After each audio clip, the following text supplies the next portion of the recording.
Here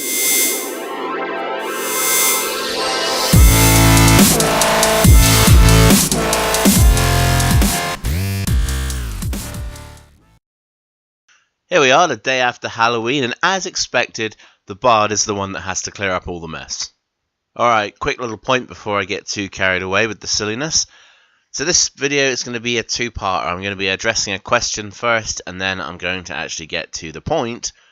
So make sure you stick around till the very end, because one naturally leads into the other. Alright, back to having some fun.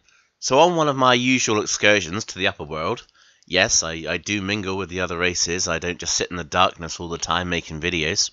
But whilst I was out and about, someone approached me and said, "Hey Bard, can you give me some ideas about what to do in this situation where one of our guys has been turned into a lycanthrope?" Well, this kind of caught me off guard.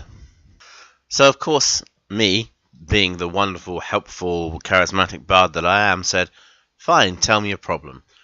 So he says to me, "Well, Bard, our guy's been turned into a werewolf, and between us and the DM, we can't decide whether or not it's a good idea to let him continue to be a werewolf with control over his newfound abilities, or whether or not the DM should rule that he should not have any control over it, in which case we'll have to put him to the sword." Just as a little side note of interest, why not both? I mean, why couldn't you allow him some control over it in some degree, but perhaps when the moon is at its absolute strongest, perhaps when it's the very height of the sky, that's when when everything goes completely out the window and there is no control. Another scenario could be, well, why don't you incorporate something where it's not him controlling it, and it's not the cycle of the moon controlling it, but some other outside factor. Perhaps someone has a magical item that can simulate the effect of a full moon and is causing some kind of untold havoc. Now this point might become prevalent right away. Maybe it will become, obvious later, but the point is still valid, so stick with me. So if I were running this D&D, I would rule straight up that you should have no control over the lycanthropy. And the reason I would go with this hard and fast rule, and this is a definitive hardline stance that I'm going to go on now. It wouldn't be much of a curse if you had full control over it. Now there's going to be someone instantly saying, "Fallacy, fallacy, it's still a curse, you get turned into something and you can't control it." Well, no. If you have control over your actions, but you don't have control over your form, then again, it's not really a big problem. You can just sit indoors for a day. No one's even going to know the difference. Second of all, if it wasn't a big issue, if you did have control over your actions, but not over your form, no one would care. It wouldn't be an issue. It would be a non sequitur. There would be no problem with it whatsoever, and there wouldn't be any problem with the villagers. They'd just be like, "Oh, we've got another werewolf. It doesn't matter because nothing's going to happen because they've got full control over it." Do you see what I mean? Alright, so with that bit out of the way, now we're going to move on to the second part of what this person was saying. And the point is, if you're not going to allow some control over it, why did you instantly go down the route of we're going to have to put our adventuring party or partner to the sword? What you presented to me is a logical fallacy. It's a false dichotomy. It's basically an either or when there are other options. So you can either allow him to control it, like you said, and then carry on, which in my opinion would just give him an extra power, which shouldn't really be something that you should just get for no reason, especially as a result of being in a combat. And then your second half of the dichotomy is, well, if there's no control over it and terrible things could happen, we have to put him to the sword. No, you don't have to. And this is where the title of the video actually starts to make sense now, because what you need to do, in my opinion, is to go on a quest and find some way of curing this thing. Just because you don't have access to any clerical magic at the moment that can deal with it, doesn't mean that there aren't people who can't. even if clerical magic is really rare in your universe, rare does not mean, gone or not at all. It just means rare. It means difficult to find, but not impossible to find.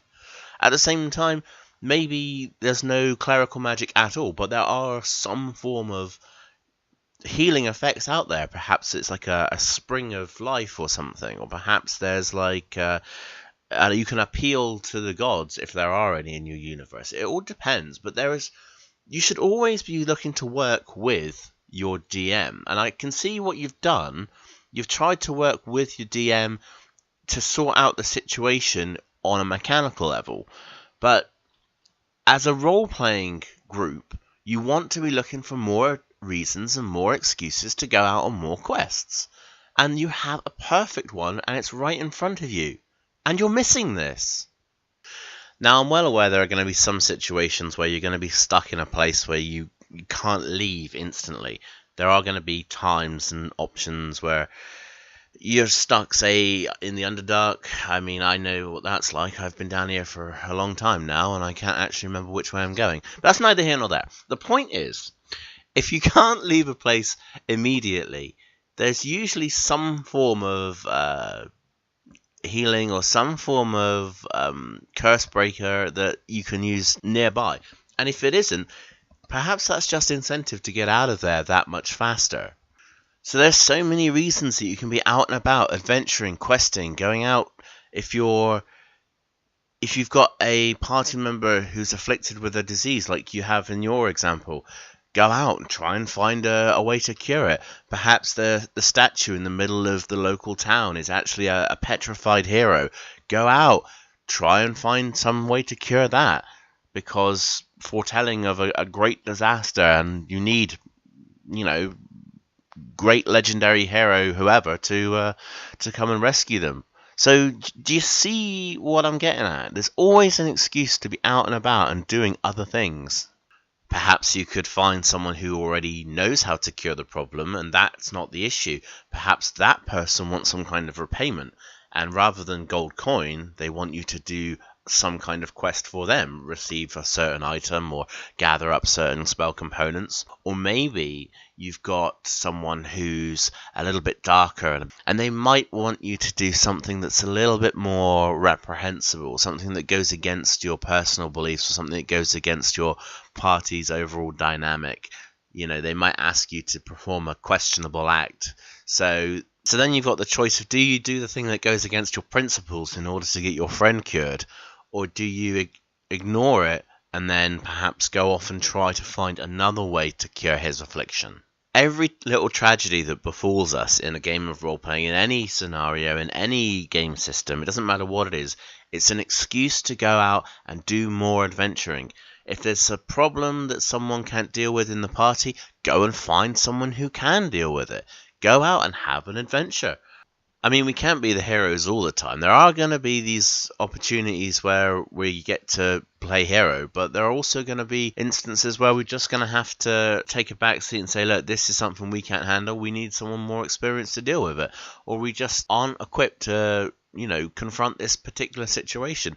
And there's nothing wrong with that.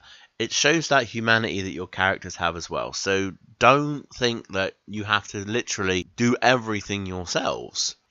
So to summarize, curses are curses for a reason. If they were things that you had control over that didn't have any negative feedback, they'd be blessings, wouldn't they? So make sure you play it that way. Second of all, always look for an excuse to go out and have an adventure. It's as simple as that. Your GM's got to be rational enough to put forward a scenario where, okay, you've got a problem, but there must be some way to deal with it. Because if there weren't, the entire world would be overrun with werewolves, wouldn't it? Or it would have a very small populace of, increasingly killed off lycanthropes. But again, neither here nor there. Right, I've rambled on long enough, so we're going to end it here. At this point, you know what's coming. Like, subscribe, all that typical YouTube nonsense, but it is the thing that gets everyone interacting with the channel, so be sure to do that. So I will see you guys next time.